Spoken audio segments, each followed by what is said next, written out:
So hello, good evening, everyone. Buenas noches a todos y a todas. We have today our last charla for the semester that is entitled Cuba and the Bankruptcy of the U.S. Change Through Impoverishment Policy. Our presenter today is our good friend, OLLAS faculty, and also former OLLAS interim director, Dr. Jonathan Benjamin-Alvarado. Dr. Benjamin-Alvarado is Assistant Vice Chancellor for Student Affairs and Professor of in the Department of Political Science at UNO. His research has been published in the Journal of Political Science Education, the Non-Proliferation Review, Political Science Quarterly, and Urban Affairs Review. He's the author of Power to the People, Energy and the Cuban Nuclear Program, published by Routledge Press, and the editor of Cuba's Energy Future, Strategic Approaches to Cooperation, published by the Brookings Institution Press. So it is my pleasure to live with you, Dr. Jonathan Benjamin-Alvarado. Just one small thing. After the presentation, we're going to have a good amount of time for questions. Please put your questions in the chat, and I'll be moderating and presenting the questions to Dr. Benjamin-Alvarado. So thank you very much, and the floor is all yours, JBA. Hey, well, thank you very much, Christian, and I want to thank OLLAS for this opportunity to share my insights with you all regarding Cuba. The thing that I wanted to kind of start out with is the idea that I want to frame the context appropriately and give you some insights as to why I kind of view what we're going through now is yet nothing more than another iteration of trying to change Cuba through impoverishing them. And just to kind of give you a frame of reference, the first time that I got to travel to Cuba was in 1993. I was able to attend then what was the 30th anniversary of the Cuban Missile Crisis. There was a conference in Havana that I was fortunate enough to be invited to. Many of the primary actors from Russia, Cuba, and the United States who were involved in the issues related to that were there, and it was quite an eye-opener for me. One of the things that struck me then was obviously the condition of everything that I saw in Cuba. Everything needed paint, all the roads needed repair, the cars were old, the people were skinny, and I was of the mind at that time that Cuba faced a lot of challenges, and in my mind I was trying to figure out what it was that had kept the people there going forward all this time, especially during that period of time, which was known as the special period in the time of peace, where Cuba had lost all of its support from Russia and was really scraping by. There was on and off electricity. There was little, if any, fuel for cars on the road. The stores were empty, and it was a very dismal situation.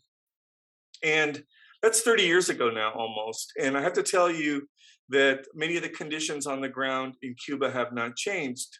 But what I wanted to think about then, and what I'm thinking about now, is how did we arrive at that particular kind of juncture where a country with, the highest kind of level of public education, and at that time, a very robust public health system, could be confronted with such, disparities in terms of its ability to provide its people with requisite food and material so they could live comfortable lives. It had been in the 1970s and into the 1980s, perhaps a very, very good place to live for people because they were able to benefit greatly from all the support from the Russians, but that had wilted away by that time. Since then, I've spent a lot of time kind of thinking about that and trying to figure out exactly where Cuba lies and how it got to that particular point.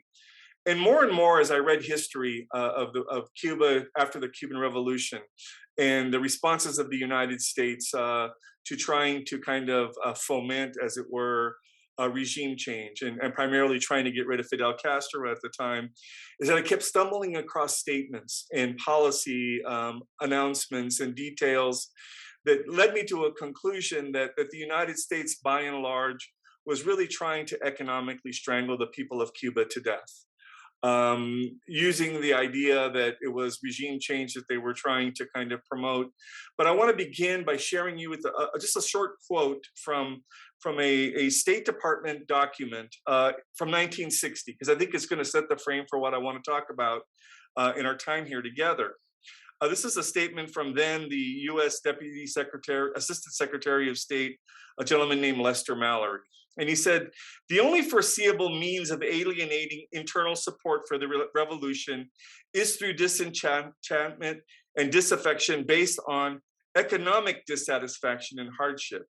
Every possible means should be undertaken promptly to weaken the economic life of Cuba, to deny money and supplies to Cuba, to decrease monetary and real wages, to bring about hunger, desperation, and the overthrow of the government.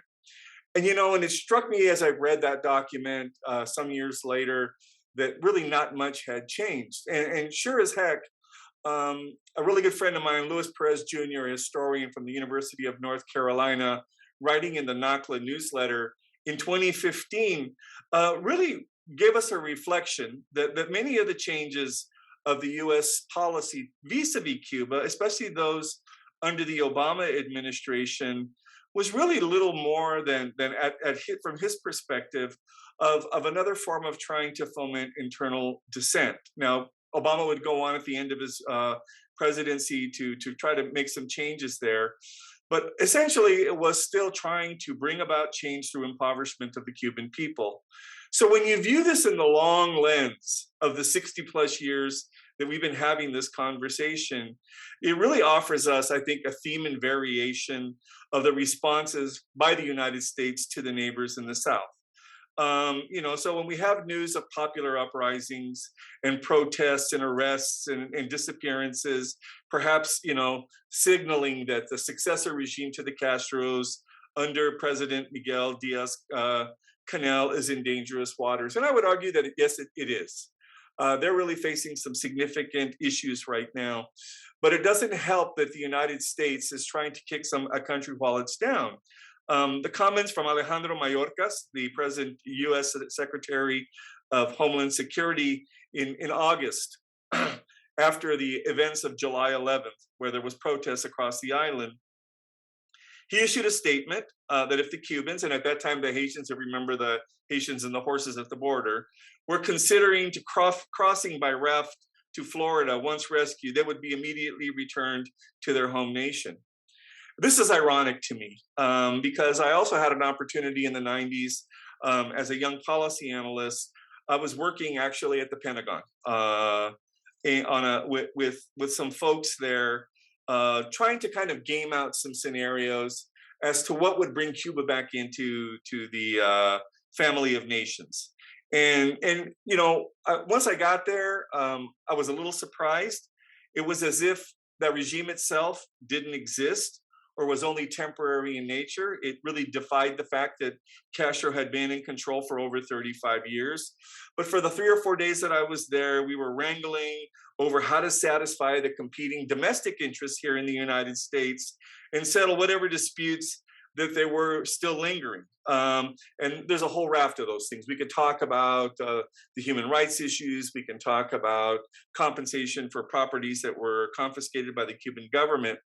And finally, like toward the end of the last day, one of the intelligence officers that was in the room with us said that probably we should just maybe abandon this whole idea of regime change and begin to work with and challenge the Cuban government to live up to what is said its revolution was going to be, a new model of developing human potential. Everybody looked at around the room for a moment, we shrugged, and then we went back to our business. It's as if none of what we had experienced there even mattered, that we were going to continue with that kind of exercise that really ended up in nothing. I mean, we produced a 160-page report that maybe sat on a shelf and collected dust almost as immediately as it was published. Cuba is, again, mired in social and political unrest. There was supposed to be a big event on November the 15th, and the Cuban government very effectively shut that down.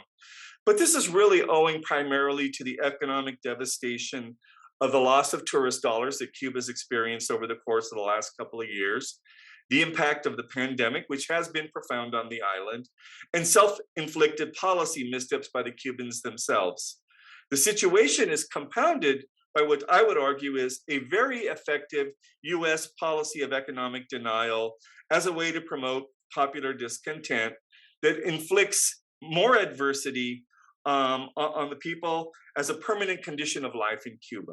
And if you've ever spent any time there, it becomes very clear to an individual that the people there are making do with almost nothing. And this is what we can ascertain from this latest round of spasms against the regime. This is not to say that what the Cuban people are rising up against is not legitimate. After 60 years of uneven results, if you think about it economically, politically, and socially, the exit of the Castro brothers, the Cuban people were very optimistic at that time that the new generation of leaders could chart a new direction for people living on that island. And then President Trump came into town, and we know what's happened since then. But this is all to say that if we continue to stay the course under Biden of sanctions and denial, that we shouldn't expect anything more than further immiseration of the Cuban people, hunger, despair, and death. The Cuban government is very adept at monitoring and calibrating its responses to internal conflict and the ongoing efforts, whether they're internal or they're by American actors, of fomenting further discontent on the island, owing obviously to very poor economic performance, in many cases incompetence, and really the bad luck of its nations, of the island's rulers. Well, the one thing that I will say here, though, is that the Cuban regime is extremely skilled at staunching and minimizing threats to its absolute control over life on the island. And to be honest, I know many Cubans are fine with that, because with that response, because of the possibility of chaos and disruption to what they already know is probably a little too much for them to even consider. So as it has before, the United States is pondering what kind of response should we employ to address these latest eruptions on the island. And I'm going to go into some of the details about that in a few minutes here. And the rest of the world continues to watch.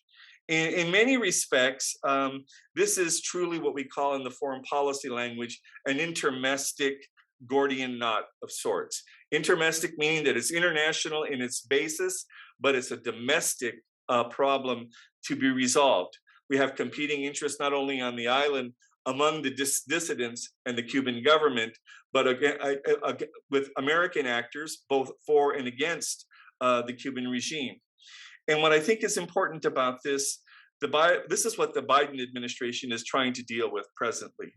It has a very complex domestic policy puzzle that has a lot of competing interests, and very few people will be satisfied with whatever outcome comes out of the situation, however it's settled. So from my perspective, we continue to do the same thing and expecting something different, that it's not going to be sufficient no matter how it turns out. I think the United States must step away from its insistence that the Cuban government satisfy the menu of demands determined only by Americans, and primarily Cuban Americans living in South Florida, as the basis for reconciliation, and move towards something that is not tied to the past. I know that we have the ability to do this better, but I have to tell you, especially given what's happened over the course of the past 60 days, I'm not very optimistic here. In September, dissidents from the movement that began in July, they now call themselves Archipelago. They requested permission to conduct a civic march for change on November the 15th. This was as a follow-up to the protests that occurred in July.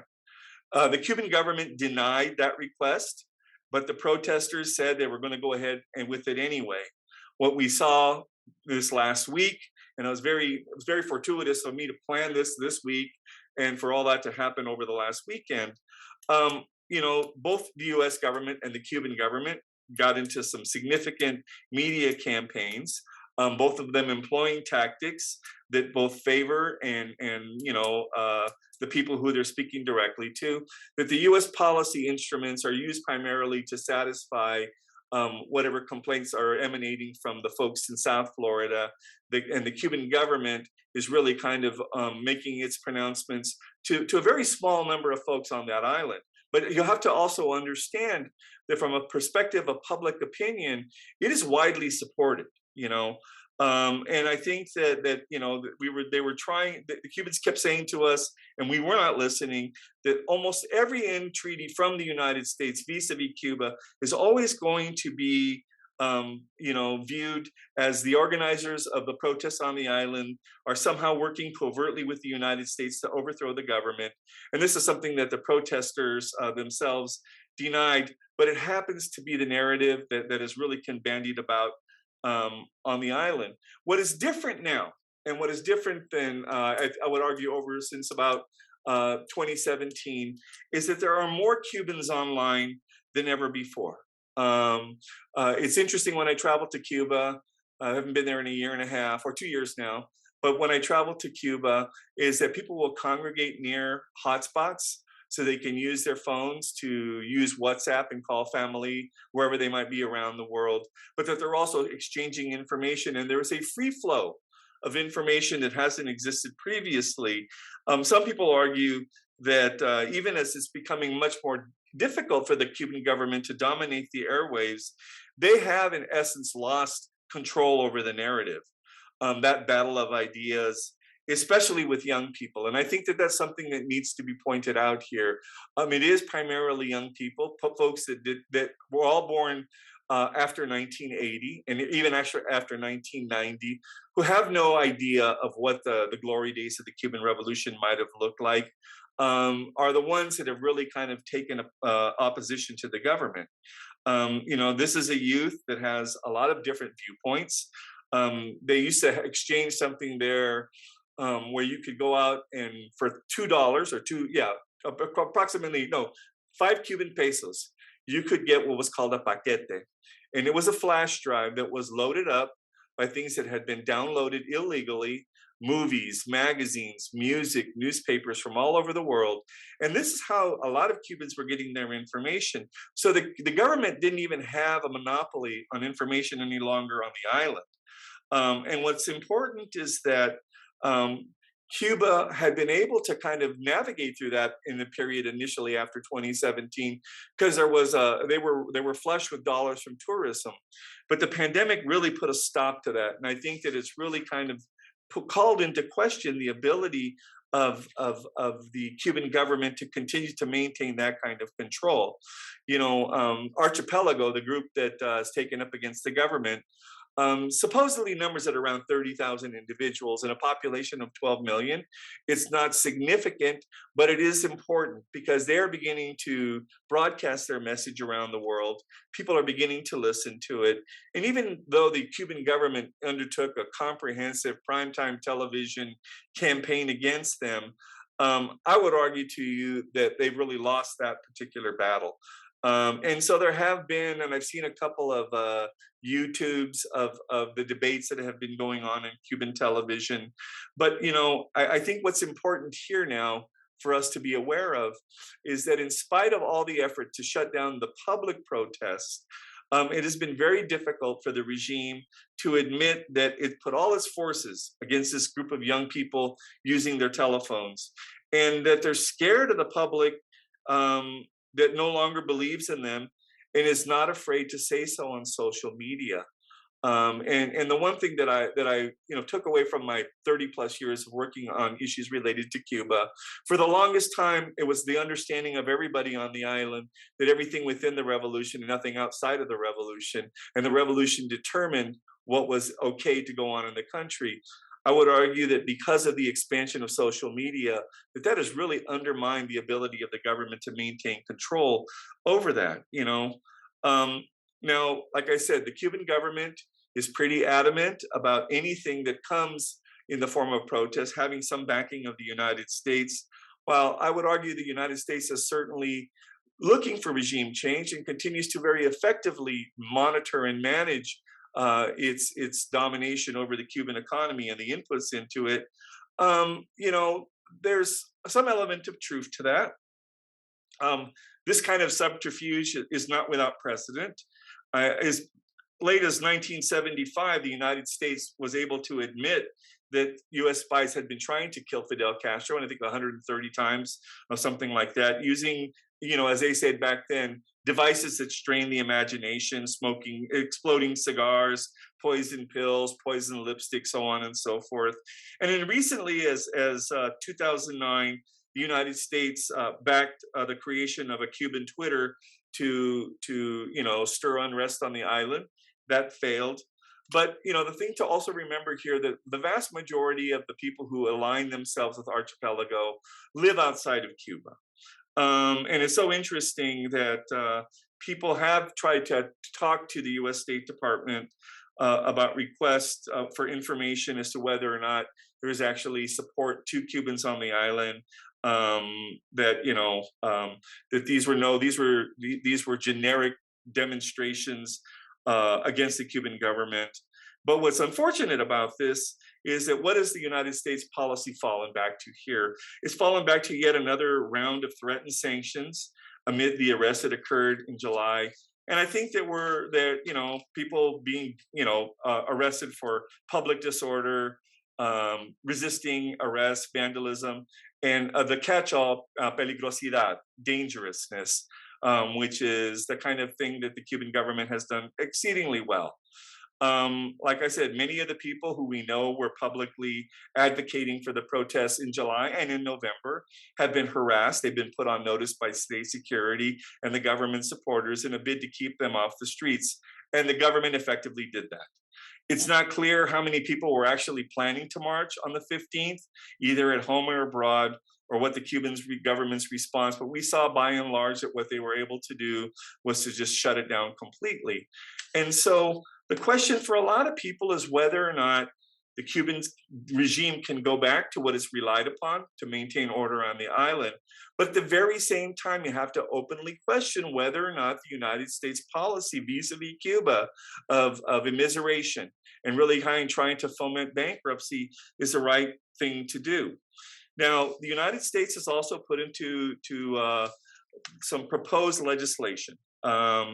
Representative Alexandria Ocasio-Cortez and Ilhan Omar, have voted against everything that's bipartisan that condemns the Cuban government. And so it gives more grist for the right-wing faction of folks in the Senate to vilify them. But, what we see more often than not is votes that are not a referendum or a preferred path. They really are mostly just signaling to constituencies whether or not their campaign promises to topple the regime are going to be satisfied. They're going to continue with the policy that was initiated by the Trump administration. But many of the Democrats, and many of them who are longtime opponents of the U.S. embargo, said the symbolic resolutions really don't address the embargo and that they're really insufficient. And so there was a House resolution 760 that said the Cubans took to the streets to protest the worsening economic situation, shortages of food and medicine, and denial of freedom of expression. And a lot of U.S. legislators agree with that, but he says, but you can defend the right of people to have a peaceful protest and but also to remove restrictive U.S. policies that add to the economic pain experienced by the Cuban people. It's hypocritical to denounce the former while failing to fix the latter. And for that reason, many of those Democratic representatives continue to vote no. The reason that I would argue to you that we continue to see this type of legislation being introduced, that the United States continues to keep Cuba placed on the state terrorist list and other similar types of sanctions against the Cuban regime, is because it does not cost the United States anything.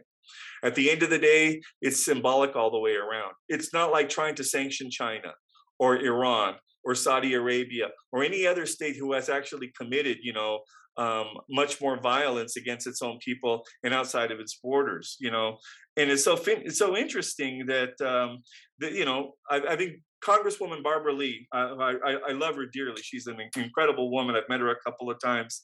She says that insanity is doing the same thing over and over and over and expecting different results.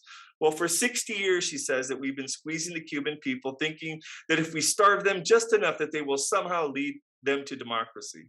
It's long overdue to begin to support policies that truly help the Cuban people. We should have an honest debate about what a new Cuba policy would look like, how to support real human rights for the Cuban people. And I think that divide in policy, it really comes to the fore in Florida, where you have the Miami Republicans who really have solidified their anti-embargo stance within the GOP, and it becomes an article of fact for the Republican Party. And so for 4 years, you had Republicans like Marco Rubio and Diaz-Balart, who successfully convinced President Trump and his administration that continuing to support the embargo and taking a hard line on Cuba was a political winner in South Florida, and indeed it was. If we look at this from the perspective of solely electoral politics, it did help in the 2020 elections to back up their argument. But I would argue to you that there's another perspective that's not being entertained, not by elected officials and not by the hardened anti-Castro, anti-Cuba zealots in South Florida. And there's a broad community of think tanks, research institutions, university research centers, where I think you can get a much more balanced and nuanced kind of understanding that doesn't have to rely on Luis Perez and others writing history books about Cuba. And we should note that it is true. And I think that if we're paying attention at all, that our first order of business vis-a-vis Cuba should be an expansion of humanitarian aid, given that the situation on the island continues to grow more dire. And amid the COVID-19 pandemic, there have been a significant decrease in resources and medical supplies. There has indeed been an increased repression in the response to social unrest. And more importantly, a continued food and goods shortage on the island. So these people would argue too that it's critical now more than ever that the United States begin to focus not so much on the punitive nature of its relationship with Cuba, but begin to foster humanitarian assistance to reach the Cuban people and to take concrete steps to foster constructive engagement on the island. I've written a lot about this, actually, and I was in an edited volume that was published last year about what that might require. And I would fall back to this notion of trust. How could we engender trust among Cuban leadership and the U.S. people? Not so much the U.S. government, but the U.S. people. I know that when Americans have the opportunity to go, travel, and meet the folks in Cuba, they're going to get essentially a Potemkin village tour of what's good on the island. They're not going to see, the raw underbelly of life on the island. But what I think is important about this now is that we have to fully understand that there's a human cost to all of this. None of the people in the regime are ever forced to pay that cost. And so a letter that was recently sent to President Biden suggested that the United States suspend its regulations that prevent food, medicine, and other humanitarian assistance from reaching the Cuban people. Now, on the books, it says that we are free to send humanitarian assistance to Cuba, but with all kinds of conditionality, and that's what they're really talking about here.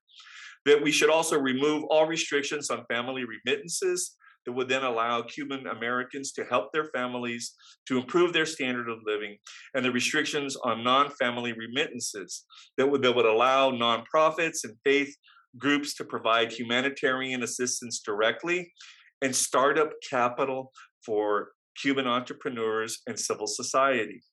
The letter further asks that we should fully restaff the U.S. Embassy in Havana with the necessary measures to ensure the safety of the U.S. personnel and resume consular services. There, I'll stop real quickly.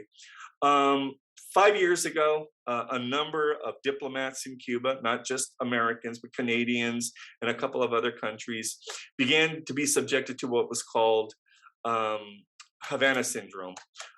Severe headaches, people on balance, nose bleeding, ears ringing, We now know that this was caused by some microwave devices that were pointed directly at the residence of most of these individuals. We think we have a pretty good idea that it's been the Russians that have been doing this, not only to Americans in Cuba, but in China, in France, and other countries around the world.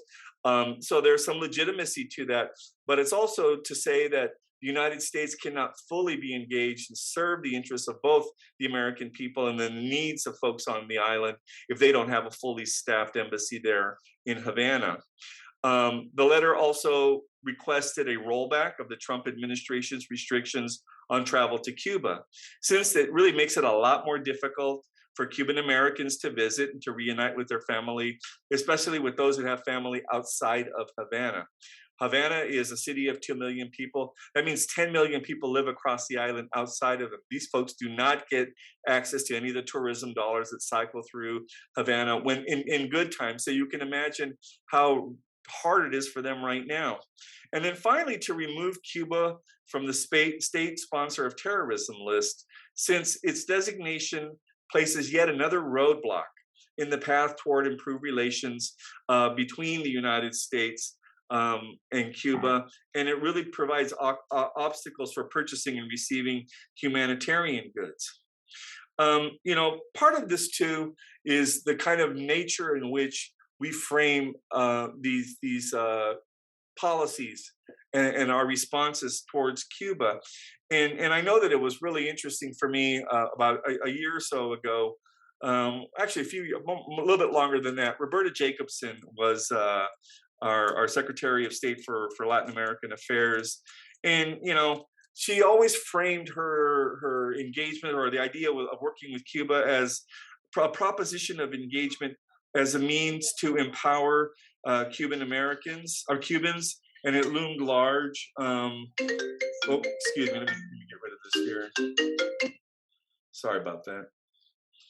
That it really loomed large in the new policy narratives. That she was saying then that we believe that because we have an embassy, it's going to enable us to do more things to effectively empower the Cuban people.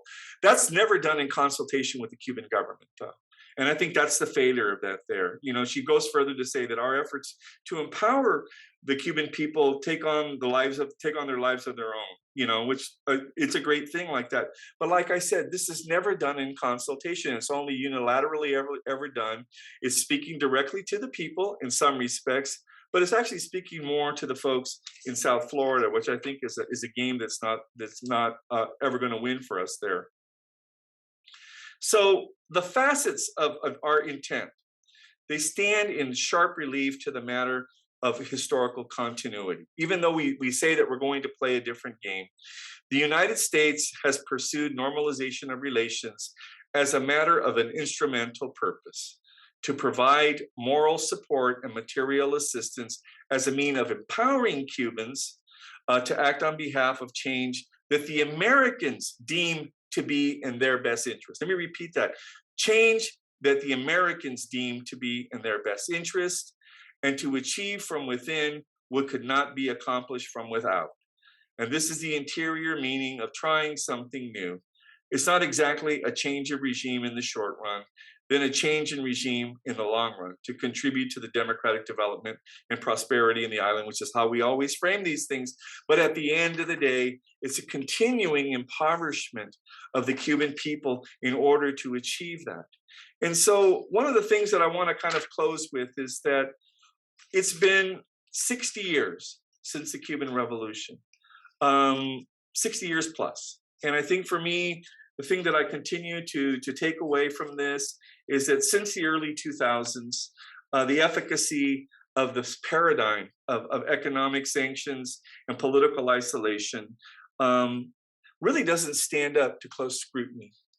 We've been doing the same thing, expecting different results. And the only thing that has happened in the period that I've been operating and monitoring these things in Cuba is that the buildings are even more run down than they have been before, that the plumbing is not working anymore, that the water systems, the roads, the ports have all eroded significantly. And yet the Cuban people persist in all of this, yes, there is discontent on the island.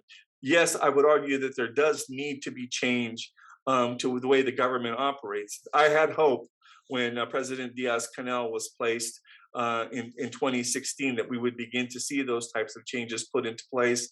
They have not occurred. I don't think that he has the support sufficient enough within the remaining old guard. These are old dinosaurs, folks who've been, in control since 1960, who refused to give up control of the Cuban government. That's an internal battle that's going to have to be fought at some point. But at the end of the day, from my perspective, the United States has very little to offer, other than continuing to make life more miserable for the Cuban people, when it has had the opportunity to advance and to begin to become a true regional partner. I thought that we were going to see some of this at the end of the Obama administration with the opening, but like I said, that window closed very quickly. But just understand that in the time that was began in 2015 to the beginning of the Trump administration, we saw a significant uptick in the number of Americans visiting the island. Record numbers of Americans visited via cruise ships, by a private craft, by going on airplanes and touring all over the island. And I think that from my perspective, that's the best way to foment change there, is through direct engagement with people. But I don't think that we've ever done it in an honest fashion. And so I'm left wondering what the heck's going to happen here. So I've spoken for 40 minutes or so. I know that there are some questions, but I was able to actually get a couple of questions in advance. And so I'm going to respond to those first. And so the first two questions come from Patrick Velasquez, and I think he's all the way out in California. He said, what do we know about the chances of congressional action in the Senate Bill 249 that was proposed by Senator Ron Wyden from Oregon? This was in the Finance Committee. Let me tell you what the bill does. The bill repeals the trade embargo on Cuba and other provisions restricting trade and travel to Cuba. Specifically, it removes restrictions on certain transactions related to trademarks used in the connection of confiscated business and assets. There's a huge controversy over the Havana Club mark and rum. It extends non-discriminatory trade treatment to Cuban products and prohibits and rescinds limits on remittances to Cuba. The bill also authorizes common carriers, that's airlines and cruise ships, and even, it'll come to me in just a second, to provide telecommunication services between the United States and Cuba, in addition to travel by U.S. citizens and residents to Cuba may not be regulated and prohibited if such travel would be lawful in the United States. And really, it is an abrogation of our right as citizens to travel. Cuba and North Korea are the only countries in the world we have to ask permission to go to. And I find that a little disingenuous here. Another provision of that legislation is that the president shall take all necessary steps to engage Cuba in negotiate settlements relating to claims that had taken U.S. property of nationals and to secure the protection of internationally recognized human rights. The president may, with respect to Cuba, impose new export controls, exercise powers related to declare national emergencies. Why is this piece in there? In President Clinton, in his zeal to be reelected in 1996, signed the Helms-Burton Act, the Cuban Democracy Act. And that essentially what he did with that is he signed away presidential prerogative on foreign policy, which really kind of kicked the can into the field of Congress. So Congress gets to make foreign policy, which is really kind of antithetical to what we know about, presidential powers. And it's very interesting to see what it would take, because the people that wrote that bill, and I actually know the guy that wrote it, was very genius in the way that he put the thing together, because it's going to take literally multiple acts of Congress to rescind it. And then finally, the president must submit to a specified determination about a foreign country to Congress prior to denying an income tax credit for taxes paid to that foreign country, which is just kind of a formality there. But unfortunately, this piece of legislation was essentially, it was sent over to the committee, the finance committee, and it's dead on arrival. And I think it's really reflective of the present environment on Capitol Hill, that we saw how much difficulty President Biden had in passing the infrastructure bill. So Cuba takes a really low kind of priority there. And so then the next question from Patrick is that, how can private citizens address the one-sided media coverage of the protests in Cuba, even by supposedly liberal sources like MSNBC, so on and so forth? And he says here that these sources never allow a perspective from those who support the Cuban government. And I made allusion to it earlier. There are several advocacy and public policy agencies, university research centers, who produce the lion's share of credible information vis-a-vis Cuba.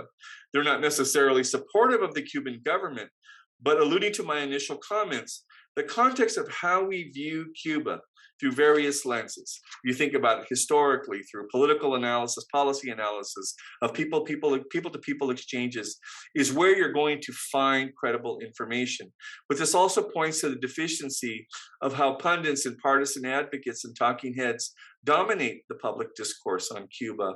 Far too often, you will not hear a historian or a political scientist or an economist who's not a partisan talking about Cuba. And that's really unfortunate because I think at the end of the day, it would be good for the public to have some unvarnished information as to what they could do as it relates to Cuba. So I have some questions here as well. From Max, can you explain why Cubans are okay with absolute control a little bit more, please?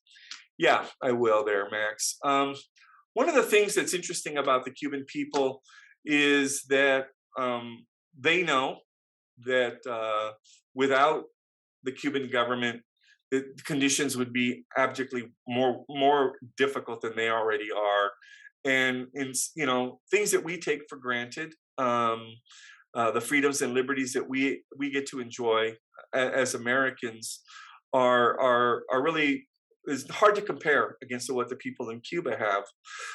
What they will tell you when you ask them is that the Cuban government, has been father, mother, grandfather, uncle, and aunt to them in many respects. That all things good in life comes through the government. So education, health, opportunities for entertainment, whatever travel that they can do, all comes through the government. And so they're afraid, I would argue to you, that they could lose all of those things. Now, it's very interesting to me when Cubans leave Cuba and come to the United States, they also realize when they get here in short order, many of them do exceedingly well because they're already very well educated. It's a unique population when they arrive in the United States. Many of them have been prepared to do remarkable things. I always used to make the metaphor that the Cuban government was extremely good at educating them, and then it tied their hands behind their backs. And when they come to the United States, they're able to utilize all of those skills and competencies in a very meaningful way. And I really believe it's driven by fear more than anything else. You also said, do you think the United States involvement is really about shaming the Cuban government on human rights violations, or is there an ulterior motive? I don't think it has anything at all to do with shame, Max. I think what it has to do with is that it doesn't cost us anything. There's no cost to being tough on the Cuban government. I mean, this is an artifact also of the Cuban Missile Crisis. We made a deal with the Russians in 1963 that after the Cuban Missile Crisis, when the Russians removed the nuclear weapons from the island, that the United States would never again try to invade Cuba. I would venture, had that not occurred, that we would have invaded Cuba easily by 1964 and 65. I mean, by proxy, we ended up invading the Dominican Republic and then, a full-on war in Vietnam. It just seemed to be the penchant of the United States at that time. And I think at the end of the day, part of it is the frustration of really not being able to kind of carry out that type of action so close to the U.S. Mainland, which has also kind of limited the degrees of freedom. And like I said to you, I did work at the Pentagon on some gaming scenarios of what it would look like, and we actually had these guys from the Pentagon who were telling us, oh, we'll send in 30,000 troops and battleships and bomb the shit out of Havana and have the island taken over within 48 hours. Which and now granted, it wouldn't go out that way because the grandmothers would be shooting at them. I can guarantee you that. But I think that that's really kind of been the larger kind of context of how Cuba has kind of conducted itself and how the United States has responded to it. Question from Michael O'Hara. What happened to the United States statutory trigger for ending the U.S. economic isolation upon the Castro brothers exiting the Cuban government? That is firmly embedded in Helms-Burton. It's completely been disregarded.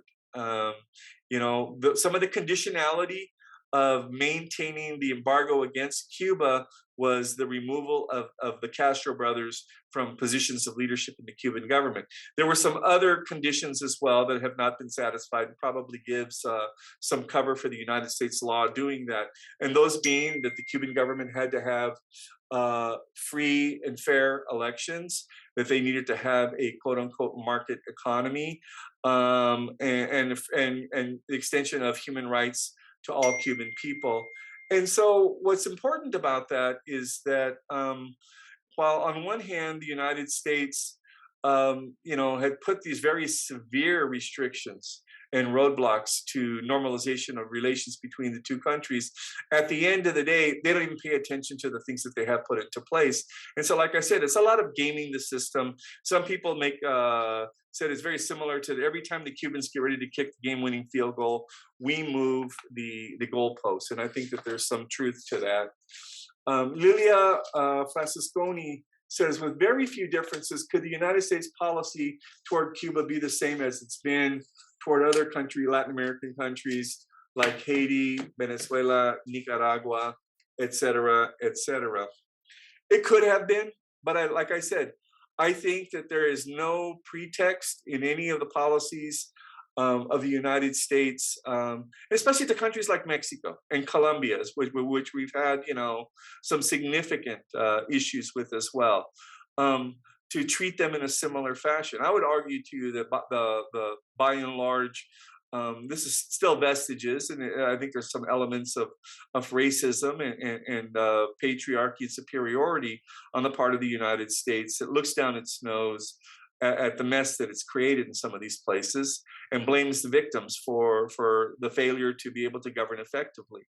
When you look at the history of dictatorships that were dominated by United States in Central America, and Cuba, the Dominican Republic, so on and so forth, that legacy has some severe implications that we've not ever fully reconciled. And that's the other part of it. I think if you look at the longer term history of what occurred in the 20th century after the Spanish-American War, with the United States' effort to dominate the region, that it's had all kinds of, as we say in the economic parlance, external negative externalities. And I think that we've never fully dealt with the totality of that. And it makes it extremely difficult then for us to really respond to what's happening there, because we continue to kind of sweep it under the rug, pretend that it didn't occur without, and the people in those countries do not forget these things. That's the other part of it. I have to tell you, in my travels throughout the Americas, they know our history better than we do. They know the history of the interactions between the United States and the governments of these countries, chapter and verse. And I think that it's important for Americans to know that. Even our diplomatic corps, which is very interesting to me, because when they're under the flag of working for the State Department, they're going to give you the party line, and as soon as they retire, all of a sudden they're these enlightened individuals who have all the answers to what could have been solved in those countries. And yet, because they choose to operate under the aegis of the State Department and other government agencies, they're significantly limited in what they can do to begin to kind of address some of those particular issues. Are there any other questions here? I've talked a lot. So thank you very much, JVA, for this wonderful presentation. There is another question. That's very, very interesting presentation. And then I do also have a question I'll ask Okay. after. So, gosh darn it, the plan was to take a group of students in January of this next year, and we just couldn't make it happen. The airlines were reluctant to schedule flights, and so and then for somehow or another, the University of Nebraska is adhering to export controls more religiously than it ever has before. I've been doing this, going back to the mid 1990s of taking groups to Cuba, but it's only been in the last 3 or 4 years where risk mitigation policies have really come to the fore. You can't go to that country; it's on a proscribed list, or you don't have the right kind of visa to travel. And I've never been restricted like that. And university students never had been restricted like that. But that was something that was put into place by the Trump administration. My hope was that the Biden administration would relax those. They did not. And so at the end of the day, we were having these conversations back in July and August, and we wanted to make the announcement in September, and we had to cancel. So we've kicked it down the road until the January term of 2023. I hope to go myself this next summer if I can. I'll try to squeeze in a quick trip down there. I've got some really dear friends that I want to see, and a little opportunity to go listen to some Cuban music too would always be a lot of fun. Christian. So thanks everyone for the questions. And while we wait for other questions, I wanted to know after all this and in the current situation, how's the influence that Cuba, how has it changed the influence that Cuba has had in other countries in the region? Thinking there's issues in Nicaragua with what's his name? Ortega trying to stay into power, staying into power. Venezuela is no longer what it was in the it's 7 p.m. so that's why I'm blanking on names. It's not what it used to be with a few years ago. So where is Cuba in terms of its well-known influence of all the countries? Well, I think that's very problematic for Cuba too. So they had such a large influence across the entire world, especially being a successful revolutionary movement that was able to stick its finger in the eye of the American giant, and it carried a lot of influence and favor, especially through all of Latin America. I mean, that was everywhere that I traveled. When I would tell people that I had been to Cuba, oh my gosh, they would tell you that they had their own little Cuban story, or how much they admired the Cuban Revolution for what it had been able to accomplish. And like I said, there was a honeymoon. I would argue it was probably from about 1970 to about 1986, 87, where the Cuban regime was, really, life was good for people on the island. I've had long conversations with older folks who really long for those days, and that I also know that it's medical diplomacy throughout the Americas had been really exalted. And now, granted, these governments paid for Cuban doctors to go into, its poorest parts of the country and provide primary care for citizens. And this was really the main exchange between Venezuela and Cuba, but it also has occurred in almost every country in the Americas. And there's questions about how legitimate that is, because the government of Venezuela was paying the Cubans, I think, $25,000 a year per doctor, and the doctors were getting $1,500 a year. I had a friend that actually did that medical diplomacy. So it's eroded that somewhat. Obviously, too, with the end of revolutionary movements all through the planet since the 1970s, it's waxed. And like I said, younger generations have no idea of this. This is something for us guys with gray hair who remember, the primacy of Cuba in its relationships with the rest of the Americas. And then, and in your own country, Chile, there was a large exodus of Chileans who ended up in Cuba, after the Allende regime was so abruptly terminated. Under the influence of the United States, among other things. And this happened in many of those places where there were revolutionary leftist movements. And so, when we saw a rebirth of the left in the 1990s into the 2000s, the thought that, Cuba would be the leader in the hemisphere of that. But, like I said, I believe that at the end of the day, this is where the U.S. Sanctions against Cuba have been the most pronounced and the most effective. They've limited the degrees of freedom that the Cuban government had to kind of operate in the hemisphere through the technology denial, through the export controls, through the economic sanctions that really significantly limited what they could do. What I remind people of constantly is that the Cubans have never had access to funds from the World Bank, or the International Monetary Fund, or the Inter-American Development Bank. I can only think to myself how different life would be for people in Cuba had they had access to those types of funding. Now, granted, I'm also pretty leery of some of the decisions the economic policymakers in Cuba have made over time, because they're no better than the ones here in this country at the end of the day. But I think that things would be demonstrably better. I think that we wouldn't have seen the erosion of manufacturing and agriculture to the extent that we've seen it in Cuba. I mean, Cuba's got a year-round growing season, and then nothing grows on the island because they don't have any seed, they don't have any fertilizer, they don't have any machinery.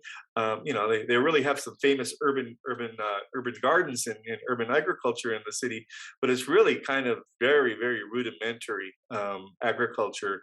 And it would be hard to fathom in the 21st century that they've almost been reduced to such a level of, just to be honest with you, they don't even have oxen anymore to pull sometimes. It's humans doing all the labor. So it's very distorted in that regard. But, and that's something that's fascinated me because, when hope abounded, as recent as 10 years ago of the new leftist movements in the Americas, and they've all fallen on hard times now. I think that, I think that the Chavez got in over his skis, and it really kind of spelled the demise of what could have been possible. Because Venezuela doesn't even produce oil anymore, which is kind of really bad there. So there's another question here. Let me see here. If the United States ended its economic isolation of Cuba, which Caribbean country would benefit the most? I think immediately Cuba would, because there would be an influx of investment, especially around tourism. My fear there is, though, it would become similar to what we see in Jamaica and the Dominican Republic, that the tourist enclaves are destinations all unto themselves, and there's no interaction with people. That's the beauty that I love about Cuba today, because they already have that type of tourism in Varadero, where you go, it's all inclusive. The only Cubans that you see when you're in Varadero are the ones who are serving you your cocktails or dancing in the floor shows at the nightclubs. What I love about Cuba today, when I go, I can go into any neighborhood. I don't have any fear that I'm going to be robbed or anything like that. And you actually get to meet people. And that's the one thing that I've always tried to do, is I've taken students and folks from the community down there, is to really have that people-to-people exchange so they could begin to understand what life is like for Cubans. Extremely resourceful. I remember when my daughter was 12 years old, I took her, and she was, I think she was conscious enough then to kind of see what was happening on the island. And we were sitting in the airport getting ready to fly back out to Miami. And I asked her, what did you like most about the Cubans? And she said, they're resourceful. They don't have Game Boys. They don't have computers. Now, they do now, okay? But they don't have Game Boys. And they figure out a way to have a good time without all those other things that we spend so much time, fixating on. And I think for that, in that moment of time, it was about 2002, 2003 when she made that statement. It's changed significantly since then, because as families have left Cuba, what they send back to Cuba, and I see it every single time when I'm waiting for my luggage to come off the plane, the numbers of Apple computers and widescreen televisions, and are all over the place, and it's really kind of insanity. Or I mean, you see everything comes through the airport there, and it's very interesting. So but I also think that the one thing that Cuba is going to have to do, I think to your question, Michael, I would say that it's probably the Bahamas that already has a very well established tourism industry, and actually the east coast of Mexico, Cancun, all the other beaches down there, Cozumel, Playa de Isla de Mujeres, and all those other places would benefit greatly, because once you compare apples to oranges, the infrastructure in Cuba cannot support a rapid influx of tourism at this particular moment. There is so much work that has to be done. There's so much deferred maintenance, and I think it goes back to, if you think of all the trappings of modernity, of electricity, of television, of telephone, of all the kind of communication systems that modern societies rely upon, Cuba's dates back to the 1930s when it was put in there by the United States. There was a moment in 1959, 1960, where Cuba was as modern as any city in the United States. They had air conditioning, they had they had all the things that we had. And over the course of time, that's eroded. And so it's going to take some heavy lifting, and this is where I've done a lot of my policy work on infrastructure and energy systems on the island, that conservatively, it might take $1 trillion in investment in infrastructure to make Cuba whole. I mean, we have to basically start over again.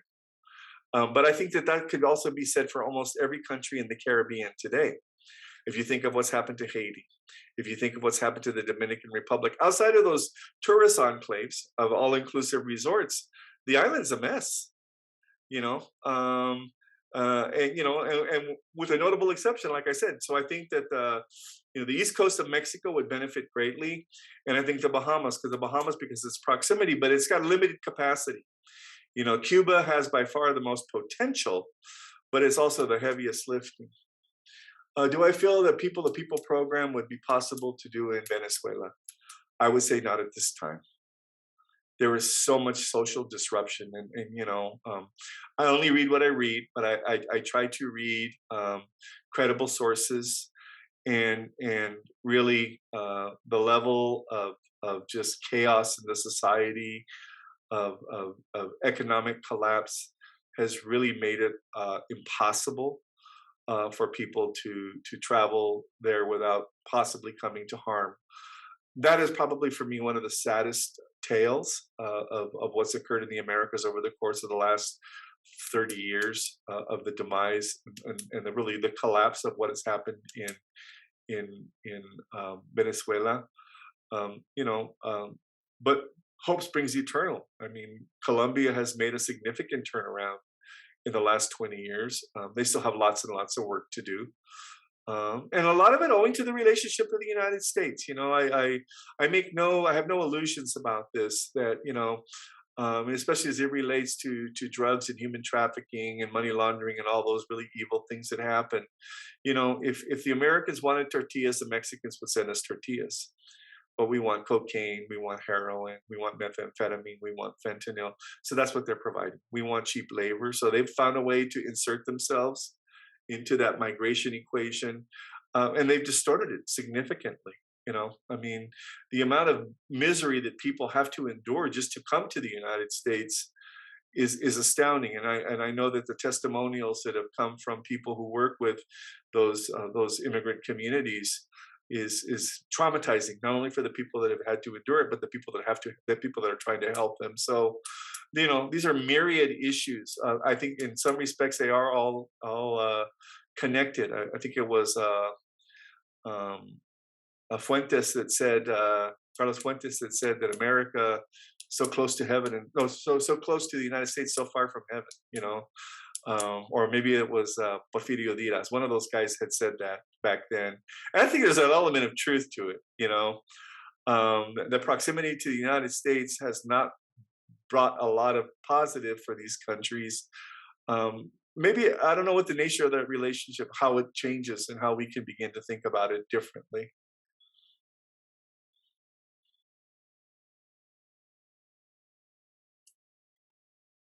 Do we have any more questions from the audience?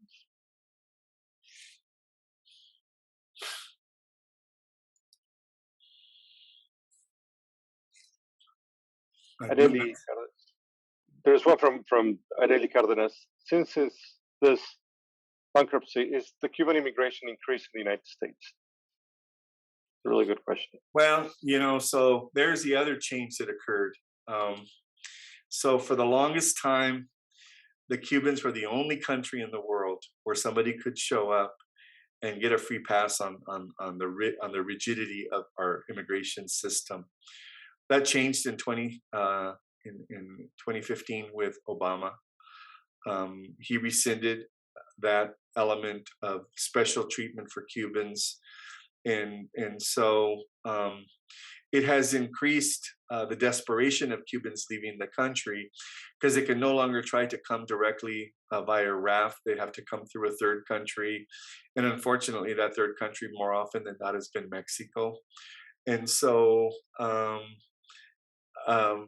it's been interesting for me to kind of see how that has unfolded.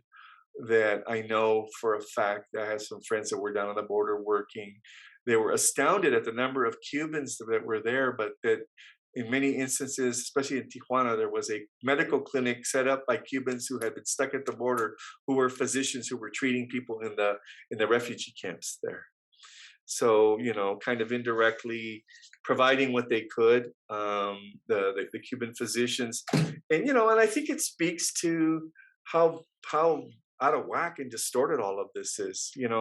This is a country we live in today that needs physicians, especially physicians who are culturally competent and bilingual and can communicate with a large and growing population that needs them. And I can't tell you the numbers of individuals that I know who've come to this country, who've been a physician in another country, and we make it so difficult for them to be able to even work as physician's assistants in this country, primarily owing to language, because their diagnostic capabilities are off the charts. These are people that have been able to diagnose diseases and maladies in individuals with scant medical materials and supplies.